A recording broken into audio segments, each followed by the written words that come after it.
เติบโตอย่างยั่งยืนปฏิพล สถาพรหมารายงานธนาคารเพื่อการเกษตรและสหกรณ์การเกษตรเตรียมเปิดโครงการสินเชื่อดอกเบี้ยคนละครึ่งยกระดับประสิทธิภาพภาคเกษตรและส่งเสริมการทำเกษตรแม่นยำตั้งเป้าช่วยเกษตรกรไม่น้อยกว่า 300,000 รายนายไพศาลหงทองรองผู้จัดการและโฆษกธนาคารเพื่อการเกษตรและสหกรณ์การเกษตรหรือธกส.กล่าวถึงโครงการสินเชื่อดอกเบี้ยคนละครึ่งเพื่อลดต้นทุนการผลิตให้แก่เกษตรกรรายย่อยโดยที่นายอนุทินชาญวีรกูลนายกรัฐมนตรีเป็นประธานเปิดตัวโครงการในวันนี้ที่สหกรณ์การเกษตรเพื่อการตลาดลูกค้าธกส.พระนครศรีอยุธยาจำกัดจังหวัดพระนครศรีอยุธยาว่า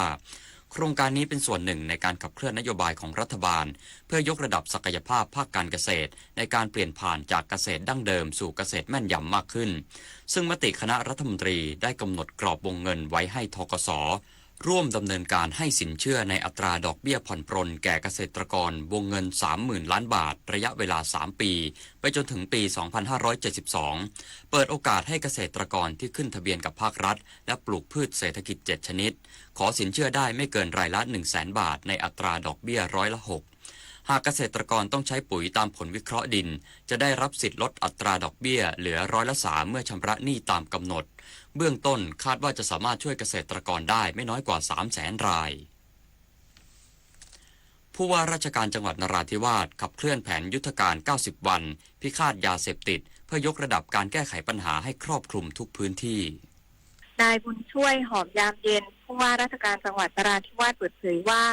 จังหวัดนราธิวาสเดินหน้าปฏิบัติการ Operation 90 Days ผ่านแผนยุทธการ 90 วันพิฆาตยาเสพติดจนถึงวันที่ 30 กันยายนนี้ควบคู่กับยุทธการนราธิวาสพิฆาตยาเสพติดที่ดำเนินการอย่างต่อเนื่องเพื่อยกระดับการแก้ไขปัญหายาเสพติดให้ครอบคลุมทุกพื้นที่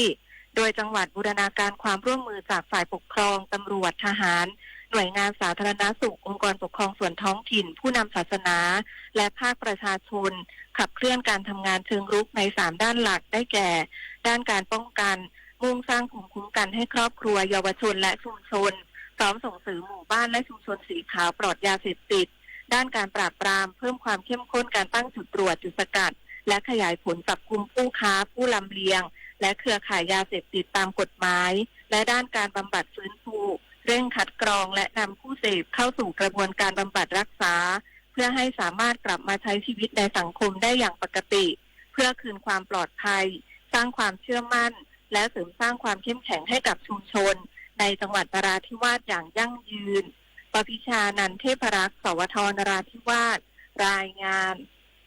คิดจะใช้คิดถึงอนาคตช่วยกันลดช่วยกันประหยัดพลังงานจบข่าวชโลธรจัญญาอ่านรับฟังข่าวครั้งต่อไปเวลา 11 นาฬิกาครับติดตามข่าวที่นำเสนอไปแล้วได้ที่ www.thainews.prd.go.th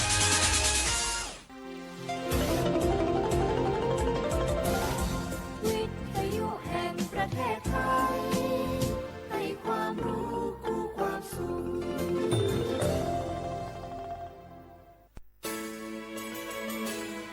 สถานีวิทยุกระจายเสียงแห่งประเทศไทยจังหวัดเชียงใหม่ AM 1476 กิโลเฮิรตซ์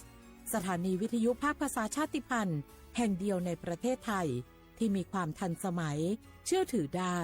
สร้างอัตลักษณ์กลุ่มชาติพันธุ์สู่สากล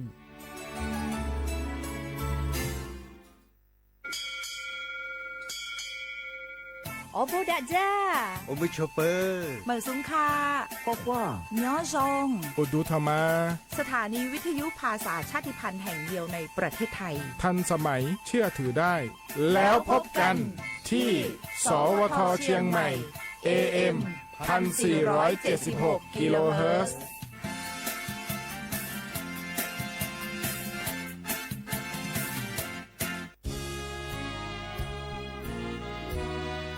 พระบารมีปกเกล้าเพื่อปวงชนชาวไทยจากพระราชกรณียกิจนานับประการที่พระบาทสมเด็จพระเจ้าอยู่หัวและพระบรมวงศานุวงศ์ทรงทุ่มเทพระวรกายทรงงานอย่างไม่เหน็ดเหนื่อยเพื่อประโยชน์สุขของประสบนิกรจากโครงการหลวงสู่การพัฒนาแหล่งน้ำส่งเสริมการศึกษาและด้านสาธารณสุขที่มุ่งเน้นการพึ่งพาตนเองและการพัฒนาอย่างยั่งยืน ทุกย่างพระบาทคือการทรงงาน ทุกพระราชดำริคือพลังแห่งการพัฒนา เพราะประชาชนคือหัวใจของแผ่นดิน ร่วมเสริมสร้างความรักในสถาบันหลักของชาติโดยสำนักงานประชาสัมพันธ์ที่ 3 กรมประชาสัมพันธ์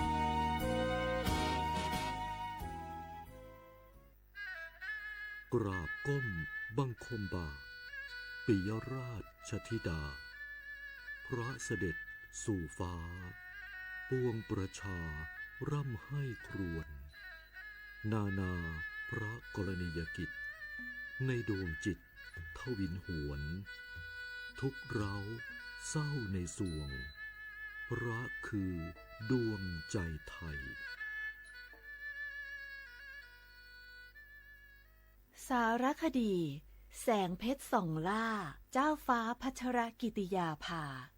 ตอนพระกรณียกิจช่วยผู้ต้องขังหญิงเรื่องราวของสมเด็จพระเจ้าลูกเธอเจ้าฟ้าพัชรกิติยาภานเรนทิราเทพยวดี กรมหลวงราชสารินีสิริพัฒน์มหาวชิรราชธิดากับโครงการกำลังใจในพระดำริเป็นที่ประจักษ์ในพระเมตตาที่ยิ่งใหญ่พระองค์ทรงมีพระราชดำริที่จะช่วยเหลือผู้ต้องขังหญิงและลูกติดแม่ซึ่งเป็นผู้ต้องขังในเรือนจำให้ได้รับโอกาสในการพัฒนาตนเองทรงเล็งเห็นว่าผู้หญิงที่ต้องโทษในเรือนจำนั้นมีความต้องการที่แตกต่างจากผู้ชายและควรได้รับการดูแลที่เหมาะสม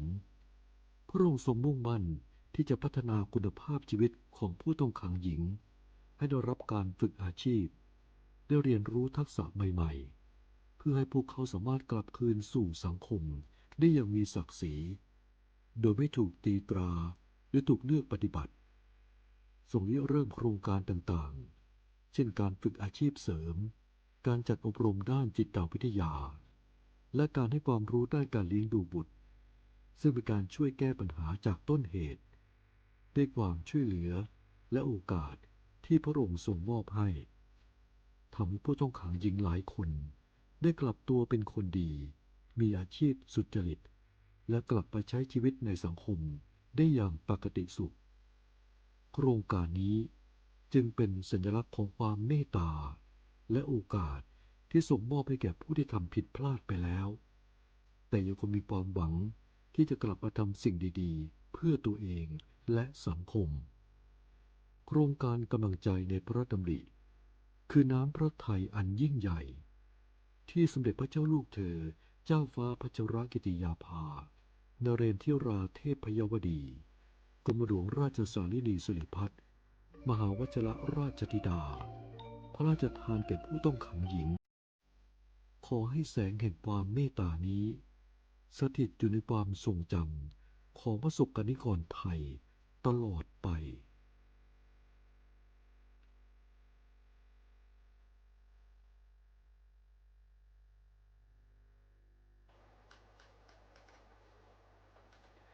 เจ้ายิ่งผู้กัดแขนผู้ล่วงแหลนปกป้องกวนหนุ่มจึงไทยผู้มีน้ำใจเมตตาจิตนากรุณาอย่านำตอนใจผู้ด้วยหลู่ลุ่มลาก้นเมืองหนังแรงแหลดเปิงไฟผู้มีกาขันตอนด่าก้นเมืองจึงไทยหักตอนหรืออันเจ้ายิ่งเฮาคาไหลจามปูนอนเพรับตาลืมเมืองกว่าแปดเฮาคาในเหมือนหนังโค้งกลางลงห้ามลูกกลางวันเหมือนหนังสันลอยจันลงห้ามป่าไม่เขียวเป็นรองลู่ใหญ่ซุ่มหลงตอนตาก้นเมืองเจออยู่ในแผ่นเหรียญไทยตั้งจึงยาวขาย้อนสู้ให้วิญญาณขวัญเงาเจ้ายิงเฮาหอดสู่สุกติติกัดเย็นเสกัมติขานอนอ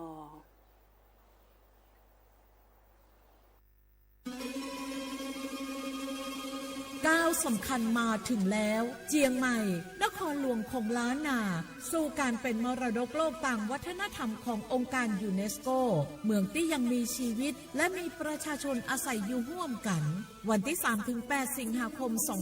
2569 นี้สภาการโบราณสถานระหว่างประเทศจะลงพื้นที่ตรวจความพร้อมจังหวัดเจียงใหม่ขอเชิญชวนภาครัฐเอกชนและพี่น้องชาวเจียงใหม่ทุกคนมาร่วมแรงร่วมใจ พัฒนาปรับปรุงพื้นที่ทั้ง 5 ประตู 4 แจ่งตามแนวคูเมือง และ 7 วัดสำคัญ วัดเจียงมั่น วัดพระสิงห์ วัดเจดีย์หลวง วัดพระธาตุดอยสุเทพ วัดสวนดอก วัดเจ็ดยอด และวัดอุโมงค์ช่วยกันดูแลให้สะอาดงดงามคงคุณค่าสถาปัตยกรรมดั้งเดิม เพื่อต้อนรับการตรวจครั้งสำคัญนี้ร่วมกันร่วมสนับสนุนเจียงใหม่สู่เมืองมรดกโลกต่างวัฒนธรรม โดย สวท.เจียงใหม่สำนักงานประชาสัมพันธ์ที่ 3 กรมประชาสัมพันธ์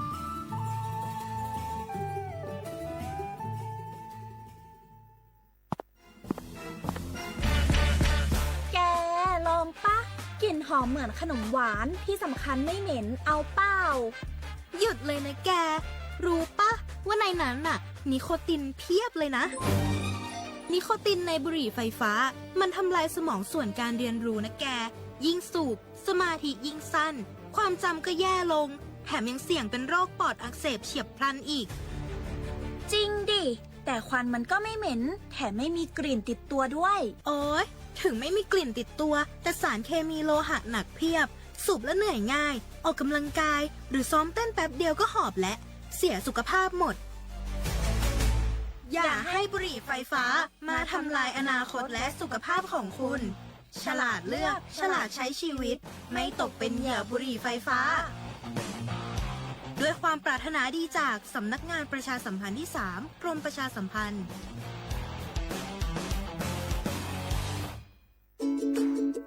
ทุกครั้งที่ใช้สิทธิบัตรทองหรือบัตร30 บาทอย่าลืมพกบัตรประชาชนเพื่อยืนยันการใช้สิทธิไม่ว่าจะไปรักษา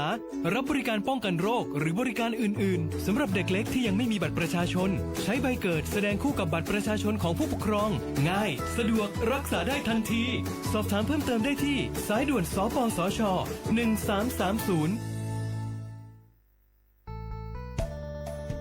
สถานีวิทยุกระจายเสียงแห่งประเทศไทยจังหวัดเชียงใหม่กรมประชาสัมพันธ์ประกาศรับสมัครบุคคลเป็นลูกจ้างเหมาบริการตำแหน่งพนักงานกระจายเสียงภาษาเมียนจำนวน1 อัตราเพื่อเป็นตัวแทนนำข่าวสารร่วมพัฒนาคุณภาพชีวิตชาวเมียนและเผยแพร่วัฒนธรรมท้องถิ่นให้เป็นที่รู้จักผู้สนใจยื่นใบสมัครด้วยตนเองได้ที่งานธุรการสถานีวิทยุกระจายเสียงแห่งประเทศไทยจังหวัดเชียงใหม่ตำบลช้างคลานอำเภอเมืองจังหวัดเชียงใหม่ตั้งแต่บัดนี้เป็นต้นไปสอบถามข้อมูลเพิ่มเติมได้ที่ 053-276-068 ในวันและเวลาราชการมังเลี้ยวเอาเก่งเศร้าก็พี่น้องเขาสนใจใครปืนเผาผ่านตั้งห้องปล่อยเสียงสวทเก้งใหม่ปั่นตั้งหูห่มปาดังมีดังซื้อถ่อมแจ้งเรื่องหลีกว่าไก่ในปืนตีเจดอนเก้งใหม่กับสืบมาเลยดีสวทเก้งใหม่หมายฟ้น053-276-068และ0922468579ไหลตั้งออกปีหนึ่งอันไหนมันมีดีอินแห้งเผาพร้อมกันอับพร้อมกันนั่นก็ยาวเส้นตางตาดีถึงยังหมายเฮานั้นวุ่นจึงหือสร้างจึงหือก็ยาวกำเลือนสุดมาเฮาถูกดีห่วงห้อมกันแน่ที่สุดเป็นยามีปัญหามีห่วงห้อมกันเอาวันนั้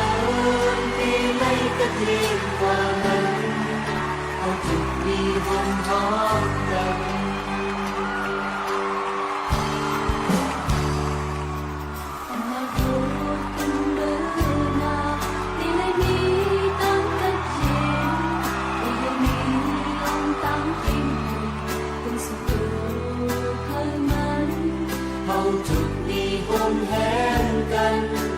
สิ่งเลี้ยวปิดแหงกันจุดมีปัญแหงกันจุดมีห้องห้องกันตะวันเริ่มตีไล่กระจีนกว่านั้นเอาจุดมีห้องห้องกัน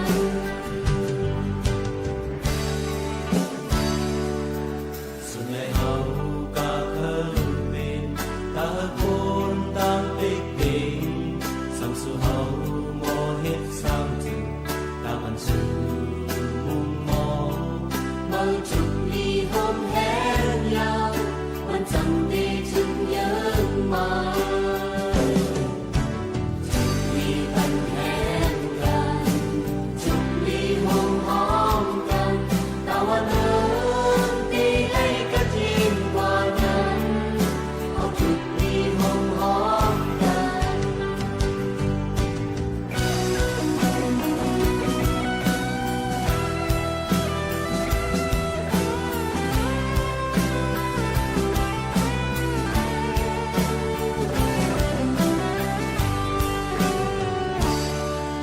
นับพูดตั้งมือนาตีเลยมีตั้งกัดจีนตีเลยมีลงตั้งติ้งเพลงลูกสุดโตเท่านั้นเขาจุดมีห้องแหงกันออกสิ่งเลี้ยวปินแหงกัน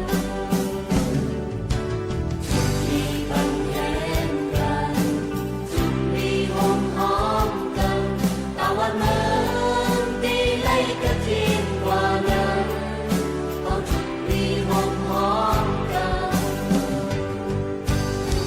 เอาตัวเอาแหงใจปันเห็นแหงคนเจ้าคือเฮาสู่มันก็ปีนแหงกำแจมเจอเหมือนคือ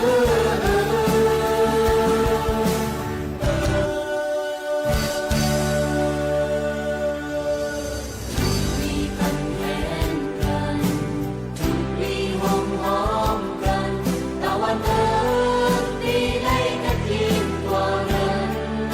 เอาจุดมีห้องห้องกัน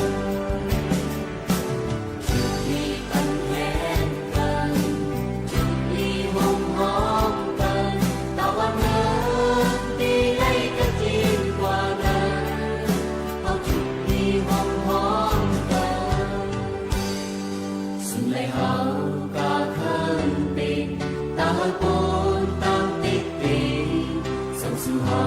โมเฮ็ดสร้างถึงตามอันสู่มุมมองเมื่อจุดมีห้องแหงยาวมันจำปีถึงเยอะมา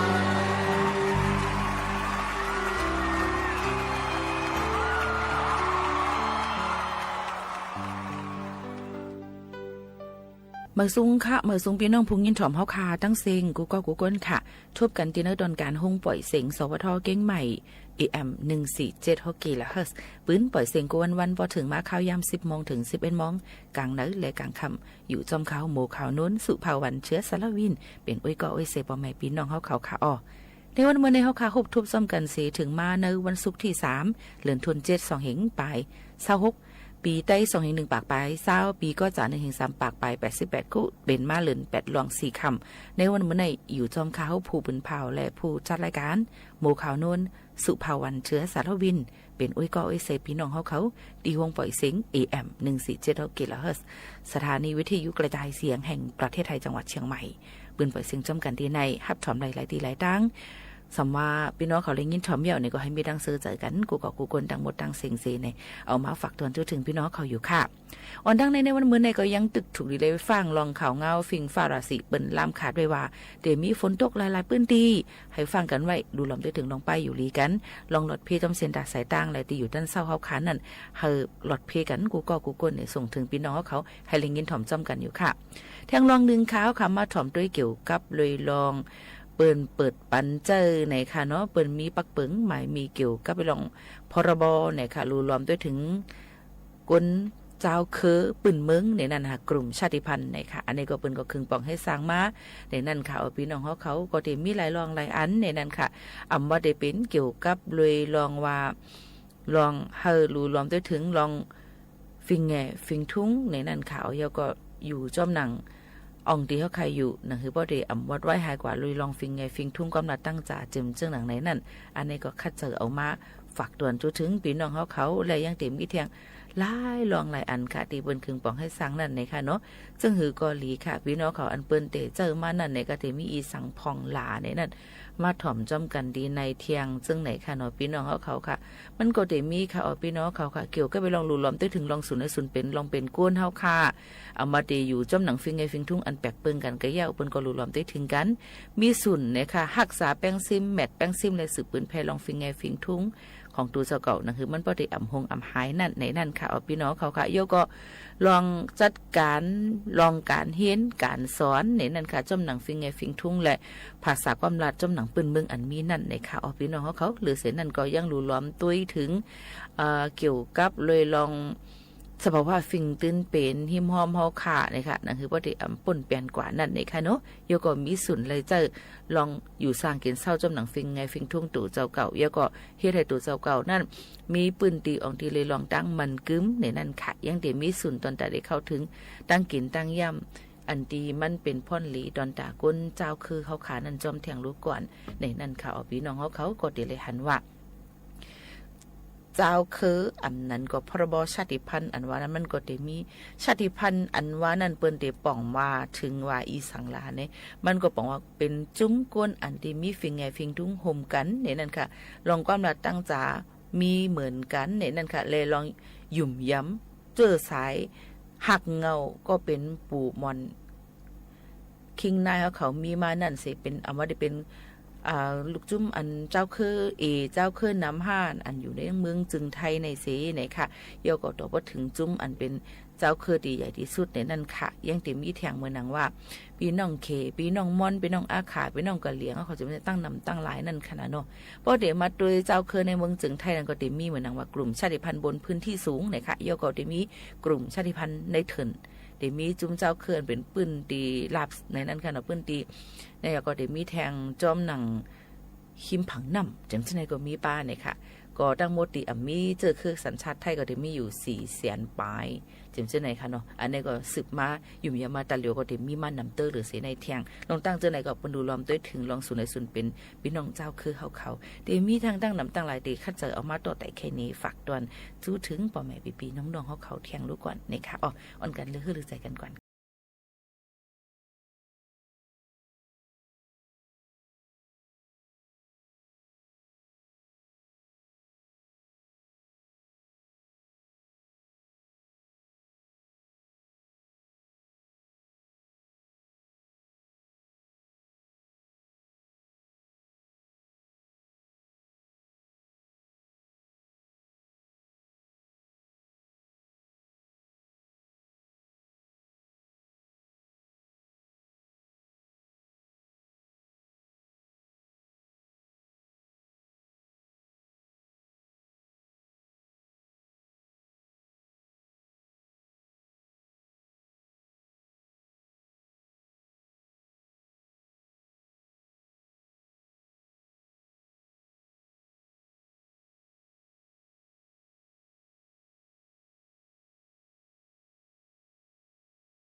câyอยู่นั้น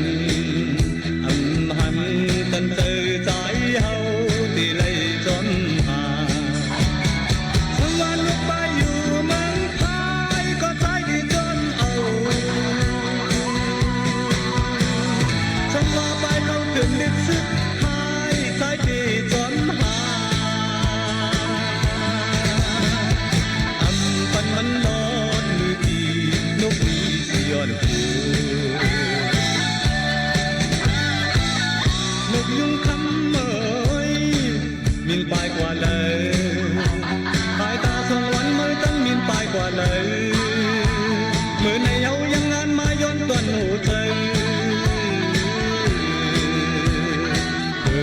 พี่เที่ยวถึงต้นหูไม่มุงนกยุงไกอยู่นั้นอำหันตั้งเจอใจเฮาตีไล่จนหา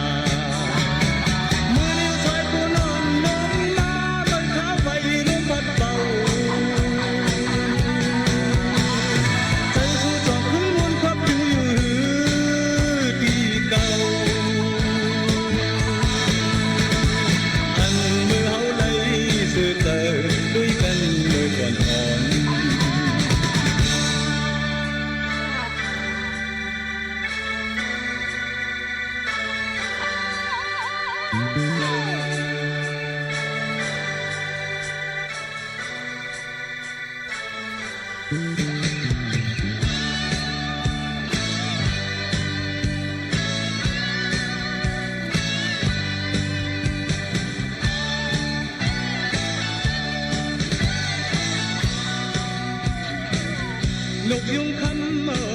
ยมินปลายกว่าเลยสายตาสองวันมือตั้นมินปลายกว่าเลยมือในเอายังอ่านมาย้อนตัวหนูเจอพี่เจ้าถึงตัวหนูไม่มุงนกยุงไกอยู่นั้นหันตั้งเจอใจเฮาตีไล่จนหา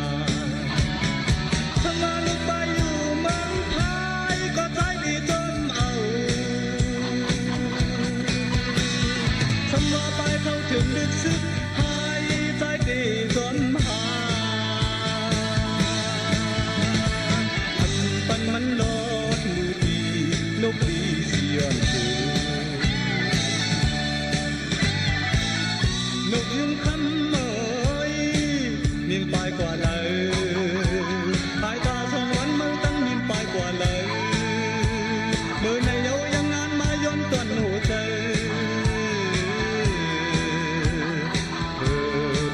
ถึงต้นหูไม่มุงนกยุงไกอยู่นั้นอำหันตั้งเจอใจเฮาตีไล่จนหามือสายผู้นอนนมมาบังคับไว้ลมพัดเป่าเจ้าสู่จอดขึ้นบนความถึงอยู่ที่เก่า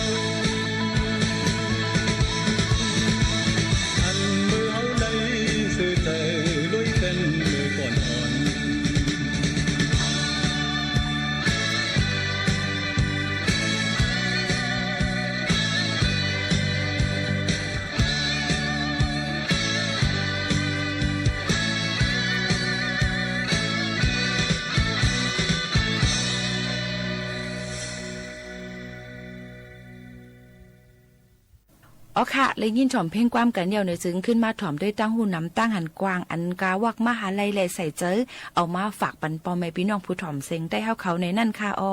มื้อในกอติลาดปันเกี่ยวก็ไปลองหูปึกขาวค่ะหูปึกขาวเฮาค่ะที่ฮู้จักมักซื้อกันมังก็ติต้มใส่น้ำหลุบหมูอันหลุบไก่อ่อนเฮ็ดน้ำสดน้ำหวานโยก็มังก็ติใส่ในผักกาดส้มแย่นในค่ะนั้นก็ติแย่นเป็นผักส้มก็หวานเลยเหมือนกันในค่ะนะในก็ยดยาเลยตั้งเป็นรอกะอันเป็นนิ่วอำนั้นเปิ้นห้องว่าเป็นลี่ในนั่นค่ะในไตอันว่านั่นค่ะอ๋อเพราะว่าเป็นลี่ในไตในจึงติเลยผ่าตัดกูก็ค่ะกับนั้นแหละล็อกลายยดยามันจะในลูกตีว่าเฮาค่ะมันเพียงเลยมันเป็นในลูกตีเฮาค่ะกินน้ำอ่ำมดใส่เสียนใส่ตั้งกินอ่ำมดใส่เสียนใส่จึงนั้นกำนำก็ติเป็นน้ำมันก็บ่กู้สุกรรมดีก็บ่เป็นห้าวเฮียงบ่กู้สุกรรมให้ก็ติเป็นห้าวเฮียงให้นั่นจงใจค่ะหือกับนั้นแหละลองโห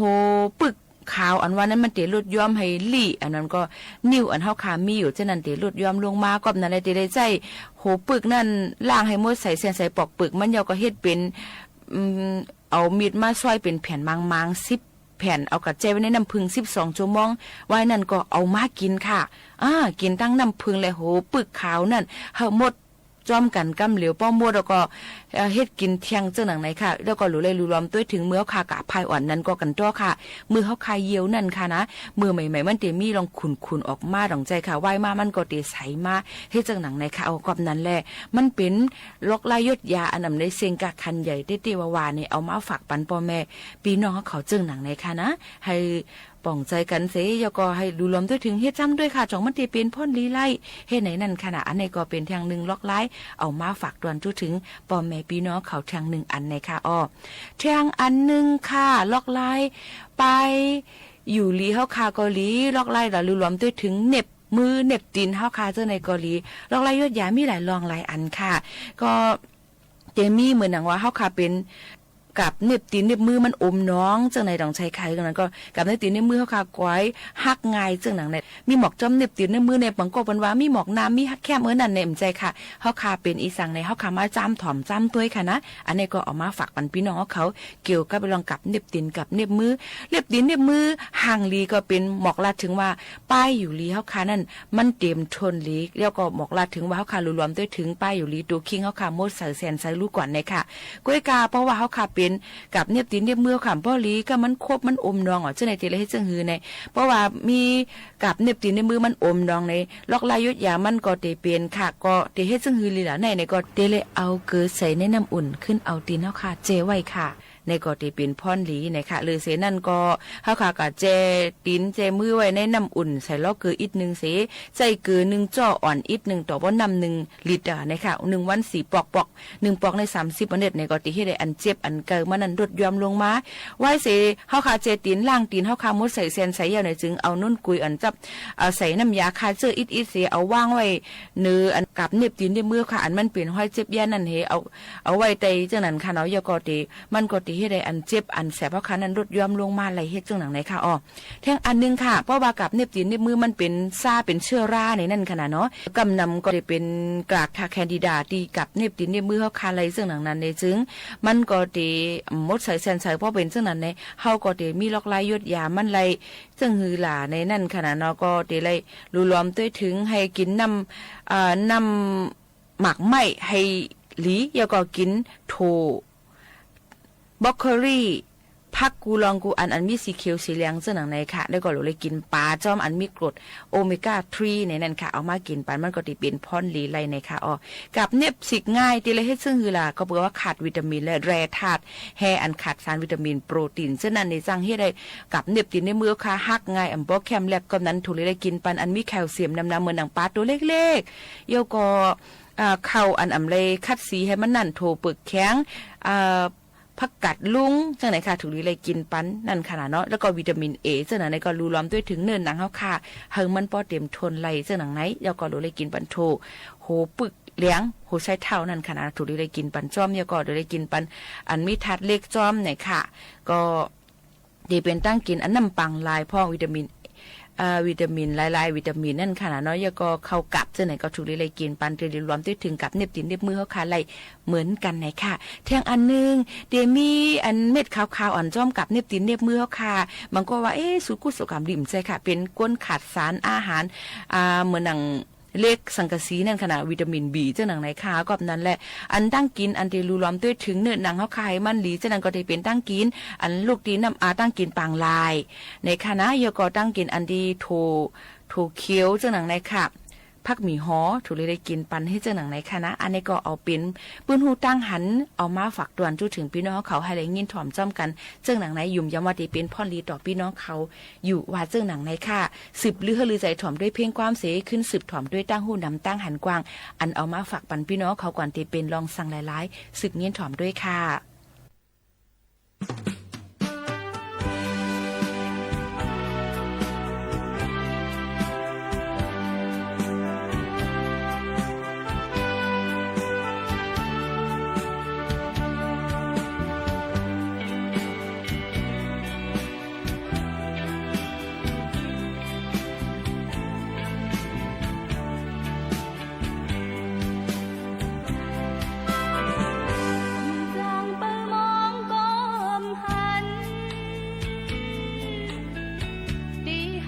สกมันก็มีลองสัง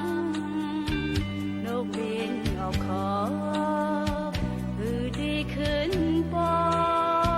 เก่าดีลืมเยาจำดีตัดสินใจทำจางไม่จอมก้มหันเก่าดีเปิงมองก็มีลองสังตั้งเธอก่อนเก่าที่กูซิมเอาเก่าดีลืมเยาตีไล่ตัดสินเธอเยามองก็ข้างในบันดังไม่เจอยืนก็ข้างในบันดังเสื้อเจอมองก็ข้างในบันดังไม่เจอยืนก็ข้างในบันดังยินเจอดวงเด่นออกมาคือดีขึ้นปอเก่าดีลืมเยาดีเลยตัดสินเจอเก่า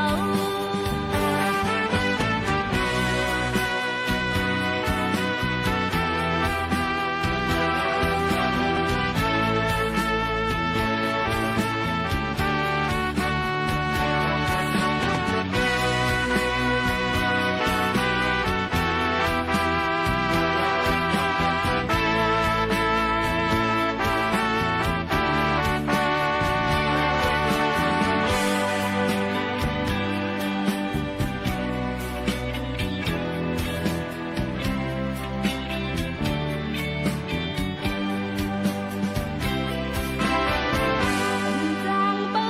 มหันดีหาสกมันก็มีลงสังนกบินออกขอ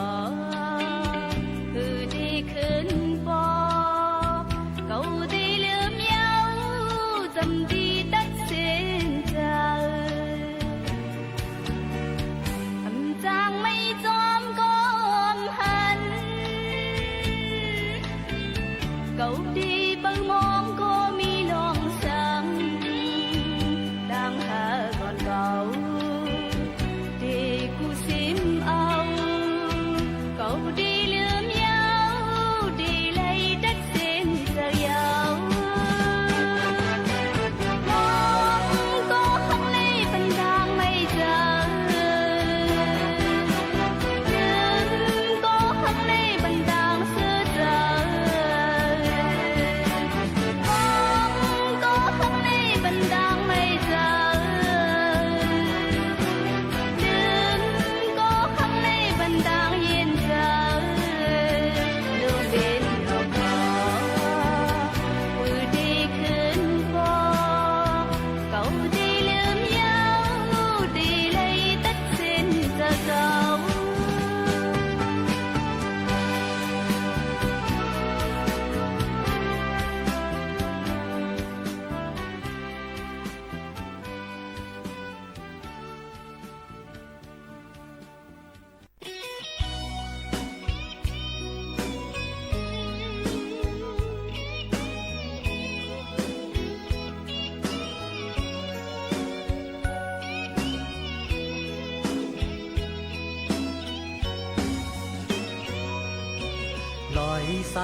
130เวยจอยตัวลูปีปันต่างก็มาห้องเอามันกว่า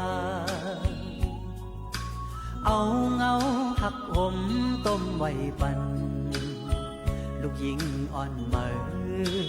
ห้องว่าเย็น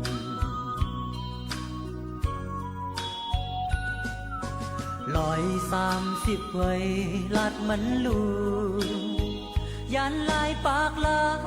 กในวงกันก็ยาเจอดื้อกึดอยู่มีหิมจังลูกหญิงอ่อนเมอห้องว่า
ลูกหญิงงอนเหมอ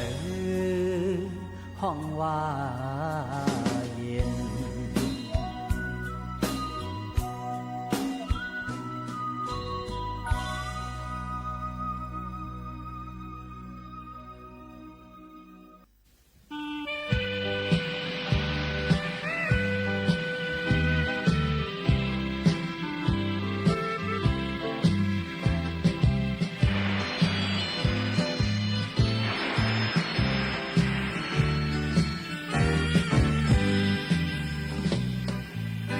น้ำเมาหยุดยาว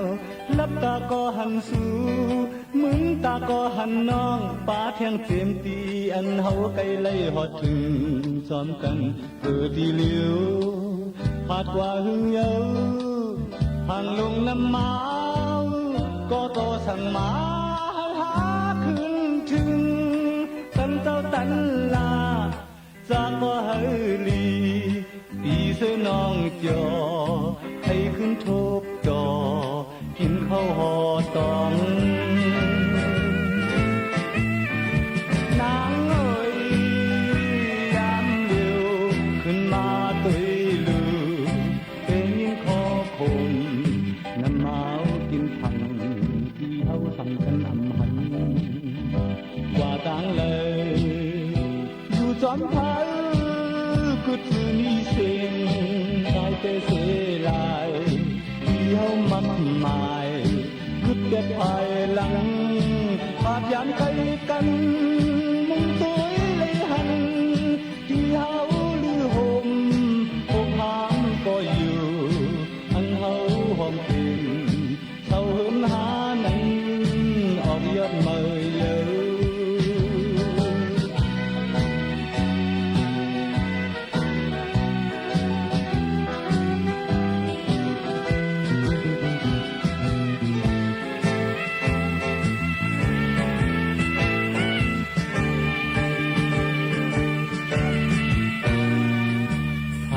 เมาหยุดยาว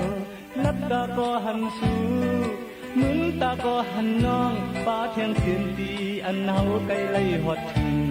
ซ้อมกันเกิดดีเหลียวผาดกว่าหึงเยาทั้งลงน้ำเมาก็โตสั่งมาให้หาคืนถึงตั้งเจ้าตันลาจากก็เฮลีดีเสื้อน้องจอทุกดอกกินข้าวห่อตองนางเอ้ยยามเดียวขึ้นมาตุยดูแต่ยิ่งคอผมน้ำเมากินฟังที่เฮาสั่งกันหันกว่าตั้งเลยอยู่จอมพันก็ถือมีเส้นตายเตเสียลายเฮามักหมายคือเจ็บภายหลังภาพยานไกลกันมุ่งตุ้ยเลยหันที่เฮาลือโฮมพกพานก็อยู่อันเฮาห้องเตียนเขาเหินหานั้นออกยอดเมยเยอะ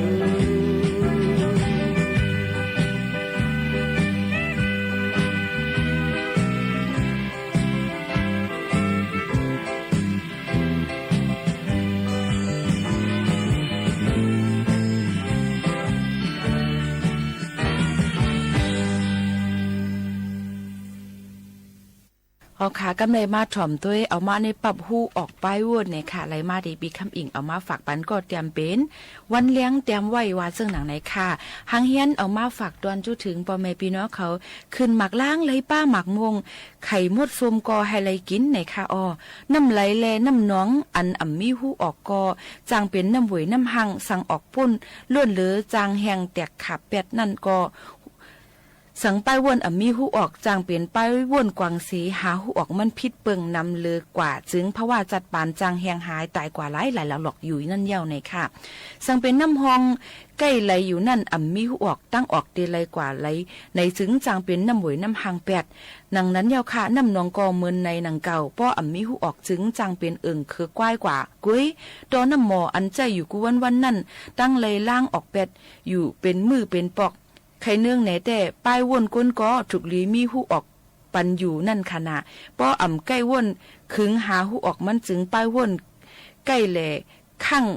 ควันมือใส่ออกเสเป็นล้นเป็นเลืออ่ำจืนอ่ำปังนั่นขนาดเนาะในก็มาฝากตวนจุดถึงพ่อแม่พี่น้องเขาเจิงหนังในค่ะสังซ้ำกามีกาปืดออกหูออกป้ายวนนำเลอก็อ่ำลีหนังเก่าค่ะถูกลีผิวปันเป็นมือเป็นปอกหนังเก่าค่ะนะป้ายวนกวนกูก็กามีกาวนออกหันมดเสียงนั่นอ่ำเจอว่าเตเป็นป้ายวนดีร้อนๆค่ะมันหูคอนล้อขี่ขาไข่อันอ่ำมีแลถูกลีสุกสีแปดก่อนค่ะมังเผาป้ายวนนั่นวนเลอค้นเลอแลจังกว่าข้องคำเสอันเยาวทบตั้งอยากผืดก่อสร้างมีเหมือนหนังลูกเห็นก้อนหนึ่งค่ะมันวนลองลีกมันเสมันหับหันถึงซ้ำเป็นเจ้งไหนคู่สอนมันซ้ำไปใจเสอะไรเป็นเจ้งไหนว่าเจ้งหนังนั้นอำกาลอกักแมนกันจึงยิงอยู่ยิงมันวนเก็บกินเสอะไรป้ายวนมันจางแตกยายไหลเหมือนกันในค่ะอ้อก้นกาก้นขายและผู้หับการเสอันก็ดอง่ายหนังนั้นค่ะการอันเคยเฮ็ดใครเป็นซ้ำอันหนึ่งเงาลายอันเป็นอยู่มีอยู่แลลายเฮ็ดลายสังซ้ำเป็นอันหนึ่งในจึงวนสังอำเมียนสังเสียวหูออกป้ายวนก็อำหันเปิ้นอ่อนกันยุ่มมนล้นเสื้อก็มันอำมนอำสาจ้อมเปิ้นกลุ่มขี้เงาวนกันอยู่มืดค่ะโยกำในติเลยหาหูออกป้ายวนเย้าในถุบลีสุกสี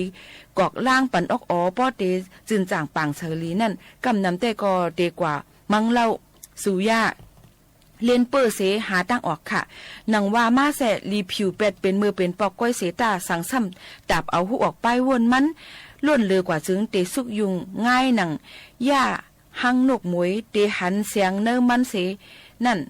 ทางเตทบลองนี้ซ้ำคึงเป็นลองขีลงต่อโจจัดปานเฮาคาลูกกวนค่ะนะในเต้อำลีกลุ่มเซจอมฮีเนเผอเนื้อลองเฮาวนสังอำออกเคยเป็นสังอำเป็นสังหาตั้งออกมันแลเป็นกว่านั่นแซอ่อนหายใจยิงในวันมื้อในหาตั้งออกไปวนพิษเปิงนั่นนำเหลือหาวแฮงเตๆค่ะหนุ่มใจกำพองวนสังอำปองก็คึงสังอำอ่องยาใจกินเหล้าสุยาแลต่อร่องเสเพราะว่าลู่หายตายกว่าหนุ่มยิ่งกำพองว่นสังอำงามสังเสเจอปิวแห้งเลือเสแลถูกตีไปออกเฮิรนออกเย่ยันโฮมพ้ยปีน้องปองไปถูกเปิ้นยอบก้าขายเอาเป็นตัวเหยื่ออยู่เย้าค่ะลองอันในอ่อนกันกว่ากองตั้งพิษเนื้อลองว่าอำไข่เฮ็ดอำไรเฮ็ดอันไข่ว่นนั่นอำไรว่นเลยอยู่เศร้าทางหนังเปิ้นคังในเสหาตั้งออกไปว่นพิษอยู่ติ๊กๆจึงลงหมอกหมากหางลีอันเตขึ้นคอนกีจ้อมตับสันลอยจึงใต้นั่นเมื่อนามาอยู่อ่ำมีไหลก่อนค่ะนะป้อนั้นตาคืงหาหูออกตั้งออกป้ายว่นเฮาป้อจืนปางเซลีอ่ำมีเพสังนั่นเตเฮ็ดถือนอในอิงเนื้อกาลาดเดซ่าปุกระกูสำแสนเปิงเสจังหาหูออกป้ายว่นแคมแลบคึกต้อนอยู่ค่ะขึ้นหมักล้างไฮเลป้าหมักมุมไข่มดสมก็ไฮเลกินในนั่นเมื่อป้ายวนเฮาวนสังอ่ำเป็นสังอันใครเป็นก่ออ่ำเป็นมาแลหนังหือป้อเตเลยสุกสีไข่ป้ายวนก่อยาสำหนังหือป้อเตเป็นพรปางโตเจ้าเก่าเสข้าวย่ำก่ออ่ำเป็ดหลายไปขึงเฮกังป้าไหลลองตั้งยามอ่ำลีนั่นหู้ออกป้ายวนเฮาในกึ่งลีจ้อมเซนตั้งวาสนาเย้าค่ะเผอต้าวนสังอ่ำแมนเสแหล่กินเหล้าสุยาเล่นเปื้อนนั่นต้าขึงมังต่อยติงห้องเสียนเป็ดเสกำอ่ำนั้นก็ปึดเพ่งลังหูลังใจเสก็ทัดดีอยู่ในค่ะเนาะห่มกันกาลายพึกเส้นแหล่เลียนแห้งปิดหมักหนังเป็นป้อยเป็นปางห้าอ่ำนั้นก็เลยหาหัดปางยับปูปึดนดยืดเถินแน่เวกส่วนผูกพักเยนั่งเขียวอ่อนผูกหมอกอ่อนเส้นในแทงผายนึงก็กว่าขึ้นวัดว่าเสียเยานังตระให้เจอนิมห้าออกข้าวตั้งเลียบเพียนด้วยป่าเถินไม่หื้อเตรียมลิกเตรียมความเตรียมวอกเตรียมเจิ้งแหน่อ่านลิกพ่อนลิกอันสนใจเข้าเจอนั่นในจึงจ้อมเลยวาสนาใจทรงเสียเยาเอาเฮ็ดพึกยำหู้ออกป้ายวนจึงถังเตลีเหลือเต้อยู่ค่ะนังกาเฮ็ดออกเลยวาสนาตั้งทรงกูอย่างนั่นกับวานปานเมืองมือย่ำเหลียวเบิ่นอ่อนกันปันแห้งกำแถมเต้ๆหนังว่านั่นค่ะห้องเพลงความแขนต่อยติงแขนก้าวแว้นพึกสั้นหางหลีหมอเตรียมลิกวักเจิ้งแขนเลียนเฮียงปิดหมักหนังแขนยื้อกองกลางซื้อแมนหลีหมอตีนหมอมือหมอลองผูกซ้อมเจ้าใน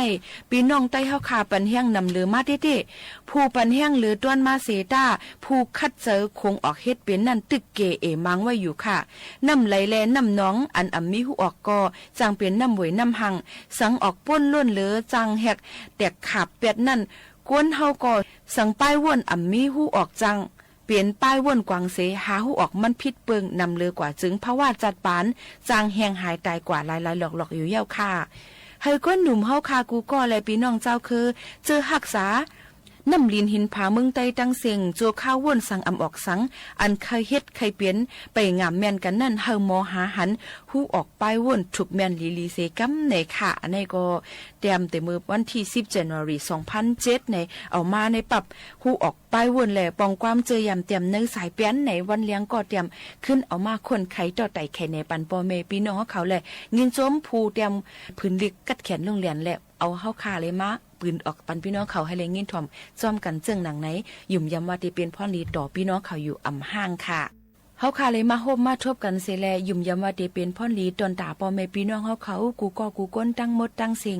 กูเจอกูปานกูแซนอยู่ในค่ะสังว่าแค่เตรียมพื้นลิกยืมจู้เฮาคาในจึงเตรียมส่งมาเลยดีเรดิโอไทยแลนด์เก้งใหม่49เส้นตั้งประชาสัมพันธ์จังการเก้งใหม่50100ในค่ะและเขาผู้จัดรายการยิ่งหมูข่าวนุ่นเดย้อนผาดยันพี่น้องเฮาเขาเมื่อกว่าก่อนส่งขึ้นมาฮบมาทบกันแทงตั้ง AM 1476 กิโลเฮิรตซ์ข่าวยาม 10 โมงต่อถึง 11 โมงกลางในและกลางค่ำตอนแต่วันมื้อในยินจมขอบเจอตั้งเสียงค่ะย้อนสู้ปันให้เลยอยู่ลีกินหวานนาการขึ้นใหญ่เตื้อต้อนย้อนผาดยันเมื่อก่อนค่ะเหมือซุงค่ะ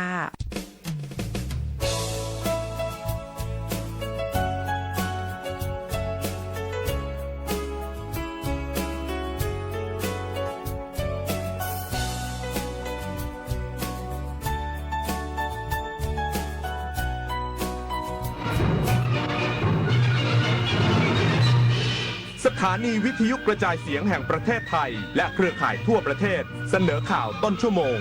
รู้เร็วรู้จริงเกาะติดทุกสถานการณ์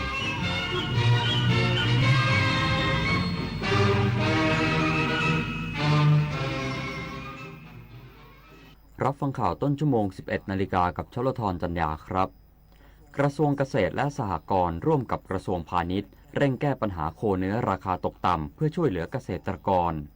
อีกสักครู่กลับมาติดตามรายละเอียดครับกราบก้มบังคมบาทปิยราชธิดาพระเสด็จสู่ฟ้าปวงประชาร่ำให้ครวญนานาพระกรณียกิจในดวงจิตทวินหวนทุกเร้าเศร้าในสวงพระคือดวงใจไทย